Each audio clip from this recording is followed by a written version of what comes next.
Знаете ли кой е този човек? Чичо ми. Стефан Данилов, да. Така, добре. Актьор, починал. Това кой е? Елена. Това е Стоянка Мутафова. Страхотно, добре. Този човек, знаете ли кой е? Той е от средновековието някой. Така, Аз съм толкова възрастна. Знаеш кога съм ходила на училище? много известен автор. Не, Шекспир. може да сети някой произведение на Шекспир. Сън в лятна нощ. Така, добре. Този е много известен български тенисист. Бъде ли го знам аз? Как бе? Кой? Григор Димитров. Така, Григор Димитров, добре. Това, американски президент, много известен. И този не знам. Американски президент.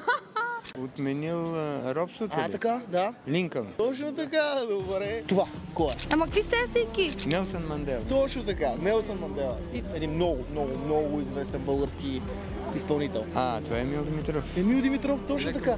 Да. Вие дадахте един невероятен пример на всички млади хора, които сега ще ви гледат, защото спира много често такива хора, които за тях това са неизвестни личности. Да. Известни ли са тези личности според вас? Известни са и то в целия свят, не само тук. За съжаление, аз като твърде възрастен, аз съм роден при цар Борис III, забравям някои неща, но все пак аз съм на една доста дълбока възраст, над 80. Мога ли ви стисна ръката? Радвам се, че... Наистина сте невероятен. Ни за живо